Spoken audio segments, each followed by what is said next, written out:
And I wanted to know the first time we actually see Tom Hanks and Meryl Streep at that table in the restaurant. You follow her on a long tracking shot from the moment she knocks over the chair to the table. And I'm curious, as a filmmaker and a storyteller, what you wanted to convey in that long, unbroken tracking shot before you edited and made a cut. Well, I did a lot of coverage on that scene. I had over-shoulder shots, over Tom to Meryl, over Meryl to Tom. I had singles. I spent the whole day covering it. But when I shot the master, meaning I shot the whole scene in one shot, I realized that there was something that the camera that eventually came around and created a kind of, parody between Ben Bradley and Katharine Graham. Ben Bradley was on the left of the screen and Katharine Graham was on the right of the screen. It was a very equal and fair shot that showed the dynamic of their relationship. And when I had first initially put the scene together, and I did it conventionally with cuts, it didn't ring true as much as a kind of theatrical stage play where the audience just sits there and they do all the editing. You go to a play and you're the editor. You decide who to look at and when to look at them. When an actor compels you to pay attention to them, you watch them more than the other actor. And I felt should be more like theater. When they first meet, we should see the theater of that dynamic between the publisher of the Post and the editor of the Post having this breakfast where they don't agree on very much. And I thought it was much stronger letting them just play the hell out of the scene in a two-shot. It was an amazing scene. Now, on May 25th of this year, you went to the Post with Meryl Streep and Tom Hanks, and you were in these editorial meetings. And I think it's so cool. I wrote a whole story about it in D.C. I was curious what you learned from a 2017 newsroom at the Washington Post that you utilized for a 1971 storyline. I think it was, I was looking around the room, and it's interesting that in a movie, if I hadn't gone to the Washington Post to witness them putting the day's news up on their feet, which now, because it's digital and because it's online, you have to have these meetings every couple of hours. In the old days, they would have, I presume, one meeting for that edition and then another meeting for the next edition, for the late edition. But this was different. If I was shooting the scene, I'd have every single reporter and staff editor in that room paying rapt attention to the editor, just not taking their eyes off the editor. It doesn't work that way in real life. Everybody has their phones out, but it's not that they're not paying attention. They're sourcing, they're getting confirmation for other stories that might go into the paper, that might contribute to when it comes their turn to talk about what they're putting up on the site or in the paper that day. They're compiling all of that. It's a lot of people looking down, making notes, and that gave me I said, when we actually shoot these scenes, everybody should be doing their own thing. Yeah. They don't all have to be completely praying at the feet of Ben Bradley. They've got their other jobs to do for Ben and for Katharine Graham, but they've got their own work to do. It's been an incredible year for celluloid. I mean, we have seen so many amazing films shot on film. Dunkirk, Star Wars, this movie, Phantom Thread. But film, there's something magical about it. And watching the way Kaminsky works that camera, it's beautiful. I'm curious, just now that we've seen so many films going into a digital age, what is it about film that still, in your opinion, is so magical, and why you shot the Post on 35 and continuing to do that? Well, digital photography is a science, and film photography is a chemical miracle. And when I say chemical miracle, it is. You never quite know what you're going to get after the film takes a bath and exposes the positive from the negative. And when you get to see the print based on your negative, there's a lot of things that surprises me, and it always looks different, always looks real. There's grain, number one, and the grain is always moving. It's swimming, which means that even in a still life of, let's say, a flower on a table, that flower is alive even though it's not moving, because the film itself, 3D the almost. Image is alive, and that's the difference. It's so cool. It is cool. Yeah, thank you so much for talking to me. I had Thank you. Yeah, and John Williams' score. Oh, his scores. It's subtle on this. Yeah, Very you know subtle. what I love was the audio match cut you had when it went from the guns in Vietnam to the helicopter spin. I love you noticed this stuff, I man. thought that shot was so cool, and I was like, Thank you. And then when that kid goes up to get the note from the New York Times, and the camera's like right down the hallway. Right with it him. was just so good. Oh, thank you so much. No, it was an honor to meet you appreciate again. it. Thank you so much. It's our Really fourth good time. to see. Yeah, I know. It's so our fourth movie we've Yeah, talked thank you, about. Mr. Spielberg. I'll see you in DC for the premiere. yo- Did you guys actually, did they really print out the papers for you guys on set? we were looking at the Pentagon Papers in that big scene in Ben Really? Bradley's house. Yes, we were working with the copies of the Pentagon Papers, and we're reading them because they're really intriguing and they're very readable, actually. Yeah. I know that it's published; you can just buy it on Amazon or wherever. And but they're very readable. They're reports from Vietnam, or they're reports about Vietnam, because sometimes it's written. They're written over many years, and they go back into the history of that engagement, even back to the French engagement there. It's just a survey of the effort over there and the question of why are we there, what's happening, and where's it leading. I'm gonna get nerdy with you for 1 second, hypothetically speaking.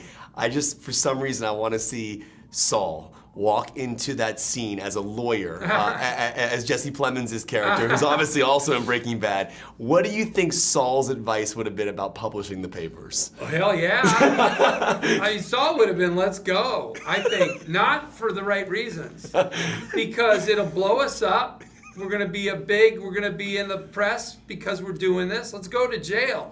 Come on. We'll be worth a lot of money after that. Someone get Vince Gilligan on the He would have phone. been all for creating a ruckus. So opposite of what a real lawyer would do. A real corporate lawyer would say, don't publish. I'm sensing a Breaking Bad prequel Oh, yes, back I to think 1971. so. Or maybe Saul in the future works for a paper, and I don't know. Vince Gilligan. Moves to Washington. Yeah. Specifically, we mentioned Breaking Bad. That was shot on film. Slovis shot That's right. 35 That's millimeter. right. Yeah. Spielberg shooting 35 millimeter I here, know. and nothing looks like better than that. I'm Yeah. curious, as actors working on film, if that goes into your performance at all, thinking about the film camera, the way it captures you with the grain.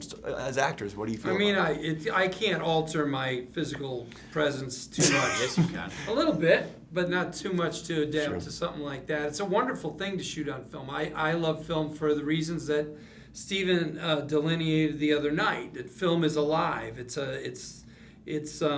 like an organic being as opposed to digital's look, and it really involves you more as a viewer because of that. I agree. It made me act faster, because in the days of digital, the cameras just keep running, and Yeah. you'll do notes, or someone will come into it, and you have all the time in the world. But you see, the focus guy who's loading, he's looking at the camera going, You've run out of and time. you sort of you feel the pressure of, like, a thousand it. foot mag coming to an end, and you want to get. Get to it. And Yeah. forgive me if I'm wrong on this, but Ellsberg's obviously still alive. Yeah. Did you meet with Dan? Like, what were your conversations like with him, and what did you talk to him about? Incredibly intense, but as I've said earlier, what was incredible, and the first time I've ever been able to do this, although having played real people in the past, was to map exactly what he was doing on these particular days, how he felt, and what was going through his mind. Like, on this moment, how did you feel? On this, it was incredible to have. It was a real treasure trove. Congratulations to you both. I have a filmmaking question for you. I randomly had seen Spielberg in the hallway, and I was nerding out because there's a really cool shot where we see a picture of you and Tom Hanks with Jackie Kennedy and John F. Kennedy. Yes. And you guys are in the picture as with your friends. And I'm curious, when you do that, do you go to a photo shoot day and reenact oh my it? God, that was literally something I did in between a wardrobe fitting and a wig test, and they just threw me up against a white wall and took a picture, and then cropped it out and Wow, put and my it's the real face in. photo, too, It's the real right? photo of them, and they just put our faces. That is They put so Tom and- Yeah, it was pretty cool. cool. I wish they would give me that. Yeah, that's what you should get. I gotta make a call. Ask somebody about that. Just call Spielberg. You know what? He's I'm down the going to. hall. Just yell. Steven! What do you put Spielberg in your phone as? SS or like S-Man? I call the man Steven Spielberg. Yeah. I call him Stevie. She calls him Stevie. Stevie. She does. She doesn't. What does he think of the name Stevie? She does. He's actually delightful. He'd probably be fine. I remember I was like, Steven, is that a cigar? And he just popped me right on the head Yeah. with it. He's very playful. He's One fun. of my favorite things about this film is just the bravery quality of Meryl's character. I mean, everybody's character specifically, but when she walks in those rooms with all those men, and you could just see them looking down upon her, and like the idea how they think about her, just having her have that arc at the end is just so incredible. And I'm just curious what that means as actresses in this business, seeing that happen in this film, even though it took place in 1971, but it means so much today as well. It occurs to me right now, hearing you say that, that what I hope it means is that somebody like you would look at somebody like me walking into a room full of men and think I was brave. Of course I would. Because of course it hasn't changed very much. Yeah. Most of the rooms we walk into are of that dynamic, and Which is sad. yeah, and just true. So for And women enraging, seeing that too. moment, it doesn't. I don't necessarily see a brave woman walking into a room. I I see see a a woman. woman walking into Woman, any room. yeah. Right. So for us, it feels like, oh shit. There's Oh, excuse me. Oh shoot, we got a long way to go. Yeah. Yeah, and but a movie like this, can you talk about the power of cinema and what you think Yes. change can be brought? I mean, a story that took place 46 years ago, Yeah. still having still having things that are timely today. But what do you think about cinema that's so powerful to teach Well, I people? always think anytime you have an an artistic endeavor that can actually, and I think they all do in some respects, any artistic, whether it's a movie or a play or a piece of music, it has an incredible opportunity to make a big emotional impact, and I certainly think this does too. I haven't seen it, so I can't speak to it really. So But I that's can. scary. But Steven Spielberg's films have that kind of reach. They play all over the country. This isn't a movie that's going to just play on the coast. This is going to play everywhere. My family in the Midwest is going to see this movie, not just because I'm in it. And hopefully that can inspire. Hopefully art provides middle ground for people to meet and have difficult conversations. You know, Spielberg said in an interview recently that fear is his fuel. So, like, if he's scared about something, he takes it on. I'm wondering, as actresses, like, when you read a script, when you're scared of something, does that mean you want to do it? Sometimes, yes. Yes. And how do you get over that hump, of being scared? I just bury myself in the preparing, Yeah, in the that's a good preparation. answer. I just think about just do one like you approach every day if you really need to. Yeah. Just put one foot in front of the other. Just do this thing right now. Just think about this particular scene or this. And I think it was something I even read Meryl Streep say years ago, which was just like, just play the unit of the scene. You can't play the unit of this scene with everything and also trying to track every little moment that you've had leading up to this. You can only play, because that's often what happens. You can have an incredibly traumatic conversation on the phone with a friend and then walk into a room where you have to have a different kind of conversation. And many people in the room will have no idea you just had an upsetting conversation. So you don't always try to infuse every moment with all of the, the grist for the mill that you've been, dealing with in your day. So playing the unit of the scene is something I think about a lot, which is sometimes complicated because you want to do it. You want to bring it all. You want to bring everything into the moment, which I think can just flood it, and then it becomes unspecific and terrible. There's these scenes that are just shocking when you see Meryl Streep walk into a room just full of men, and then just the idea of specifically your character's talking down to her, talking about like how she's not essentially worthy of being there. She got it passed down from her father. I'm just curious, can you talk about the bravery aspect of her character and what you saw from that arc that she took in this role, and kind of what that means for audiences today to see that character on screen in that environment? I think it's tough to imagine what it must have been like in 1971, 46 years ago, what it must have been like to be a woman who was a head of an organization like that, when women just simply didn't hold those positions for the most part. It's one thing to try to imagine it now, when it's still very rare, but 46 years ago, incredibly rare. And it must have been so intimidating for Kay Graham. Now, granted, Kay Graham herself came from a pretty privileged background, but still, it wouldn't matter.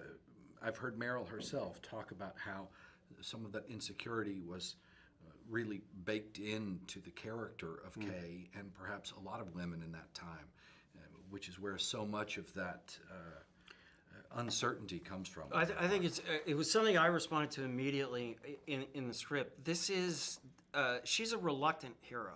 It's really interesting. She's a superhero. She is not approaching this through a contemporary lens of feminism. She is part of a culture that for the first 200 years of this country, we dismissed the talents of half of the people. Yeah. And it's an incredibly difficult decision without being thought as a person who doesn't have the legitimacy to make a decision. I mean, it's an extraordinary thing. Wrap me. One quick filmmaking question. On the phone scenes, are you really on the phone with anybody when you shoot those scenes when you're on the phone? We're really on the phone, though. It's very funny. Me, Bradley, Tom. Hank's in his shorts. Brent, a couple of others. We're all gathered in a little tent, like a Like an camping ice fishing tent. We're gathered in a tent, and we all have different phones in our hand while they're shooting Meryl's stuff. And Really? Is that yes. you being serious? Yeah, and we're in shorts, and we're like, and we're on a phone thing with her, and somebody has a little iPad, with a monitor of her. That's unbelievable. Yeah. Oh my God. That was the best answer I've gotten all day. That was so cool to hear that. Thank you. Nice to see you guys.